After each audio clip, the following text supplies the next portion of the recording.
Pagi ini petugas gabungan TNI Polri menggelar apel siaga di Monas, Jakarta untuk persiapan pengamanan Jakarta jelang aksi Super Damai 2 Desember. Untuk mengetahui informasi terkini terkait hal tersebut, kita akan segera bergabung bersama Teza Raditya dan juru kamera Tommy Pribadi serta pilot drone Rizky Andrianto. Ya, selamat pagi Tezar, bagaimana jalannya apel siaga pagi ini? Ya, Wiki dan juga pemirsa, saat ini memang apel gelar pasukan persiapan pengamanan jelang aksi 212 yang digelar besok oleh Gerakan Nasional Pembela Fatwa MUI atau GNPF MUI yang juga sudah baru saja dimulai Wiki, di mana di sini memang diikuti oleh ribuan personil kepolisian dan juga TNI.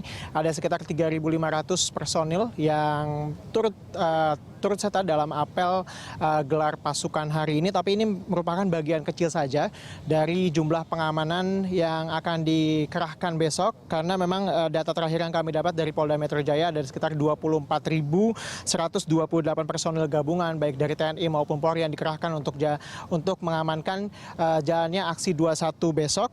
Dan memang dari angka 24.000 ini 4.000 diantaranya merupakan prajurit dari TNI, kemudian ada 1.581 personil ini adalah Satpol PP di bawah Pemprov DKI Jakarta. Memang selain itu juga memang tampaknya di sini juga telah dipersiapkan teknis dari persiapan pengamanan, di sini juga sudah terlihat. Kemudian juga selain itu yang menjadi menarik juga seperti jalannya aksi pada 4/11 lalu, polisi juga menerjunkan pasukan Asmaul Husna atau polisi berpeci dan juga bersorban, ada ratusan yang diterjunkan. Seperti terlihat di belakang saya, ini juga mengikuti apel di belakang. Ini juga nanti akan berbaur dengan massa pada besok. Ini merupakan salah satu upaya preventif yang dilakukan oleh kepolisian dalam mengamankan atau mengawal jalannya aksi massa pada 2 Desember besok. Selain itu juga jelang aksi juga persiapan di Monas ini juga sudah terpantau dari mulai garis yang dipasang menutupi taman-taman yang ada di Monas. Kemudian juga ada toilet mobile atau toilet portable yang juga sudah disebar di beberapa titik di wilayah Monas ini. Dan memang pada aksi yang akan digelar besok oleh GNPF MUI ini juga tuntutannya masih sama seperti pada aksi 1 dan 2, yakni penegakan hukum bagi Gubernur Petahana Basuki Cahayapurnama yang diduga melakukan penistaan agama, yang saat ini kasusnya memang tengah berjalan. Meskipun memang kasusnya kita tahu bahwa sudah P21 di tingkat kejaksaan, namun memang massa menuntut Ahok untuk segera ditahan dalam proses menjalani proses hukumnya.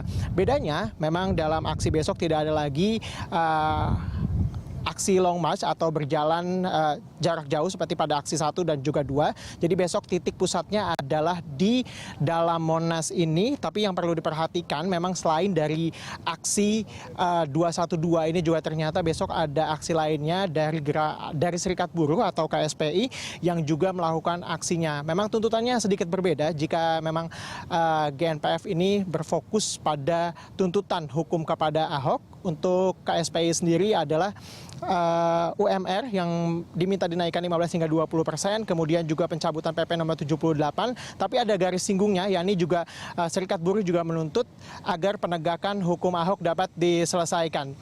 Wiki. Ya, Tezar, lalu apa rencana pengamanan yang akan dilakukan guna mengantisipasi aksi 2 Desember besok, Tezar?